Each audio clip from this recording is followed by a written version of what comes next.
The US commander, US Pacific Command told lawmakers the fast increasing threat of North Korean military action underscores the need for a larger number of submarines, precision-guided weapons and surface ships in the Pacific theater.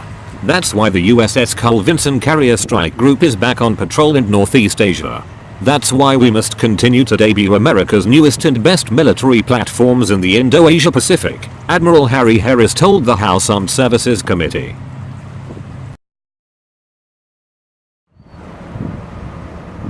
Harris went on to testify that as the only nation to have tested nuclear devices in this century, North Korea has vigorously pursued an aggressive weapons test schedule with more than 60 listed missile events in recent years.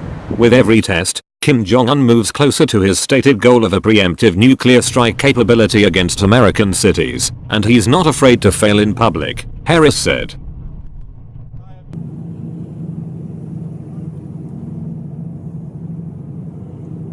Harris' comments echo alongside many of his prior remarks that the number of submarines and surface ships in the Pacific theater is insufficient to meet operational demands. The tensions with North Korea have only served to intensify this need, many observers have suggested. Discussed signs and plans for a larger fleet have long been the subject of Navy deliberations. The service is now vigorously advancing findings of a completed force structure assessment which underscores what Navy leaders have been saying for quite some time, that the current fleet size is insufficient to meet global demands from combatant commanders.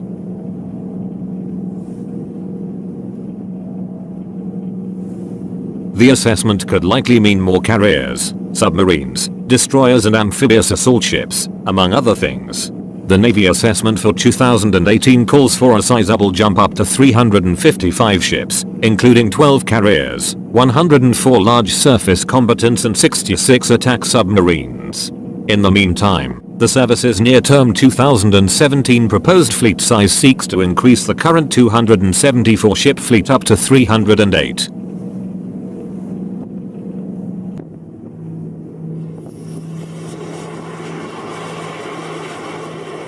On the heels of the completion of this assessment, the Vice Chief of Naval Operations has also called for a much larger fleet, while specifying that the exact number should depend upon global service activities, threats and the needs of combatant commanders. 355, 350, mid-300s. I think we all run the risk of identifying a number and saying that's the number, when it could change up or down over time. What's more important is that you have sufficient numbers to do what you're being asked to do today, and then you continue to modernize and build out capability so you're a better force in the future, Vice Chief of Naval Operations Admiral Bill Moran told ABC 7 News in recent months.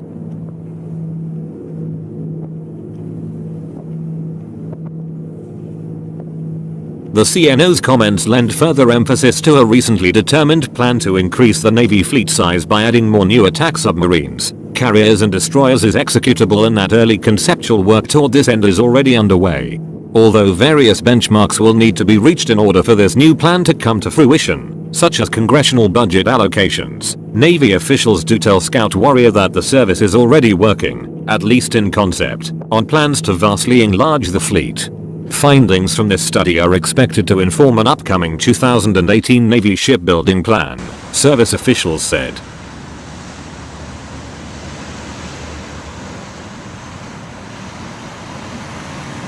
(274 ships.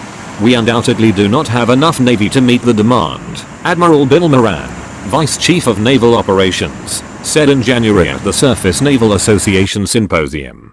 He knew fleet is an emerging element of the Navy's distributed lethality strategy which, among other things, seeks to better arm the fleet with offensive and defensive weapons.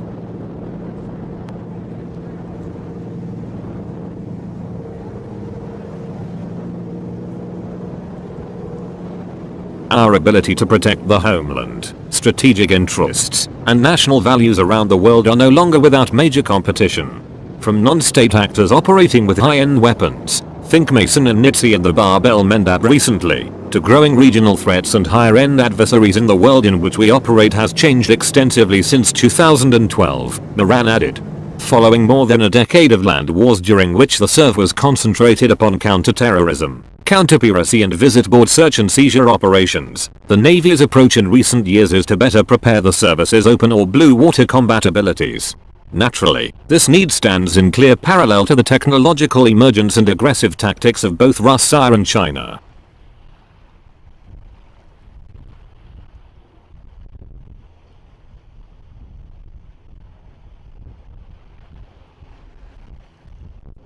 While Moran did not specifically cite Russia and China, growing Navy and Pentagon concern about their behavior is often cited by senior leaders. He did, however, make a specific reference to the South China Sea in an unambiguous reference to Chinese actions in the area.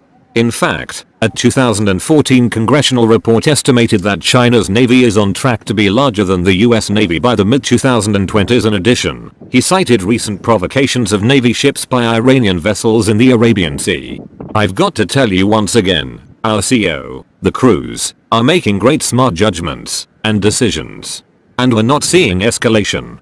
I've got to hand that to the leadership and the training that's going on out there. But we're really proud of what we're seeing, Moran said.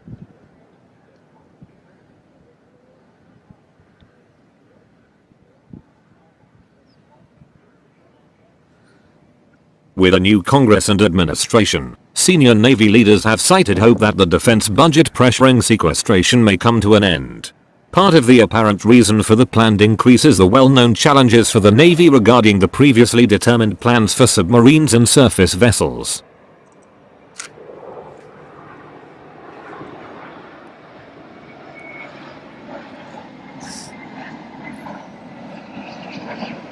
The chart here was released by the Navy as an essential summary of the force structure assessment, detailing the jump in planned size from 2014 to 2016.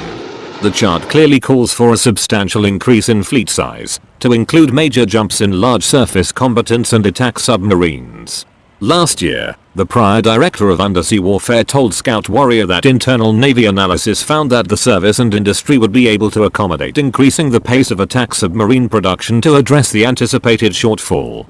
This proposed fleet size, increasing the number of attack submarines from 48 to 66, seems to reflect this position.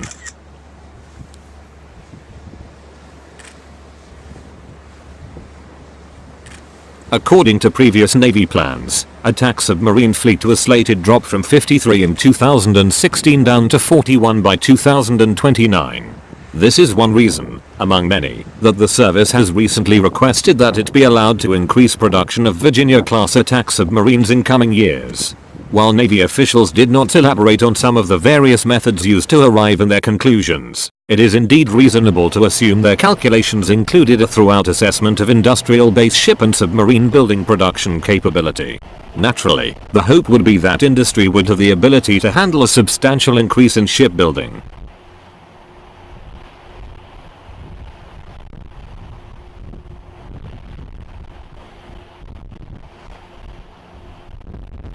Another problem with the previously determined shipbuilding trajectory is that, while the service plans to have 97 large surface combatants in 2022, the number drops all the way down to 82 by 2045, according to the previously released Navy shipbuilding plan.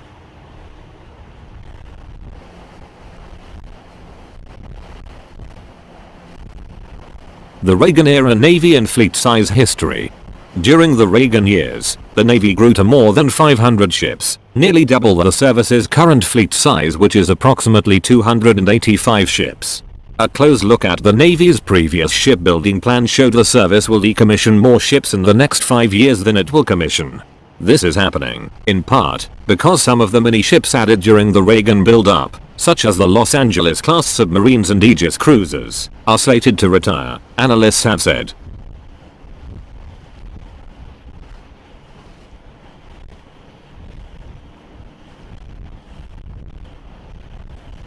Many lawmakers and analysts have consistently called for a significantly larger Navy, citing the Cold War naval posture.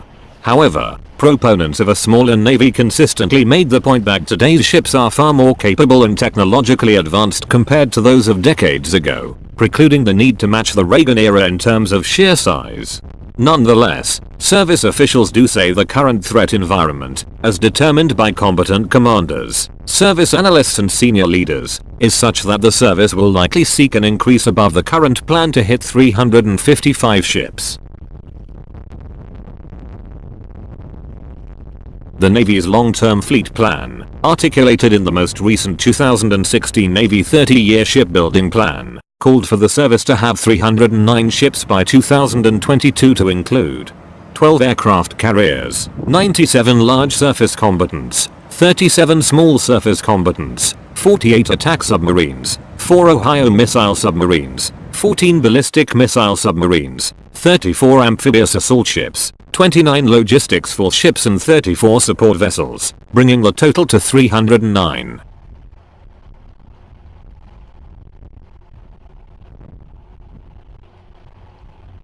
One would expect that the yet-to-be-released Navy long-term shipbuilding plan will likely be quite different. Some of these concerns were also addressed as far back as 2010, when an independent panel of experts examined the 2009 Quadrennial Defense Review and told the Senate Armed Services Committee that, given the range of anticipated threats, a 346-ship Navy was their recommendation.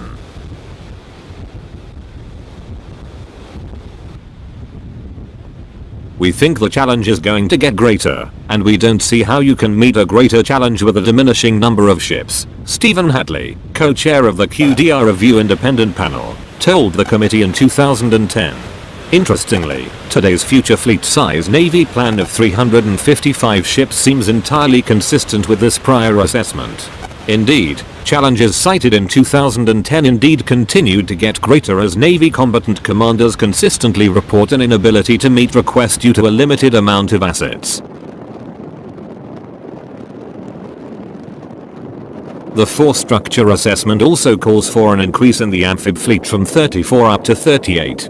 Navy and Marine Corps officials explain that the greater use of amphibious assault ships is likely as the Marine Corps continues to shift toward more sea-based operations from its land-based focus during the wars in Iraq and Afghanistan. At one point, the previous Marine Corps commandant told Congress that it would likely take as many as 50 amphibious assault ships to fully accommodate commanders' worldwide need for amphibs.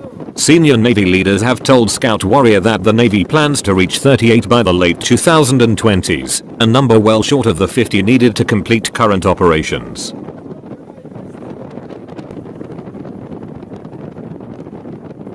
Former Congressman, Republic Randy Forbes, RVAR, chairman of the HASCC Power and Projection Forces Subcommittee, was among a group of congressional Republicans calling for a larger Navy fleet during the previous administration.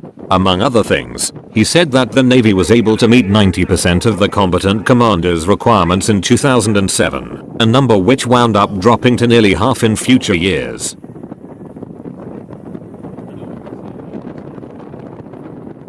Forbes, who has previously authored several op-eds recently about the growing importance of sea power and force projection in coming decades, was concerned that there may be a budget shortfall when it comes to allocating funds needed for shipbuilding.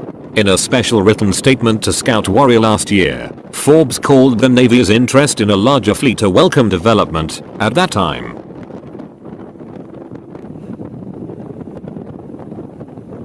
he cited the findings of the 2010 independent panel. While the Navy has shrunk dramatically over the last generation, the service has repeatedly lowered its requirement for the minimum number of ships needed to execute its missions even as the world has grown more dangerous.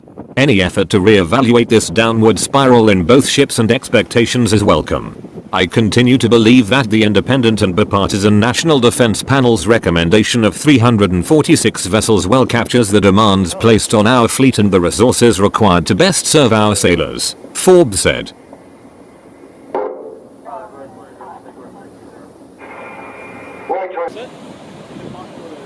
Bridge kind of report.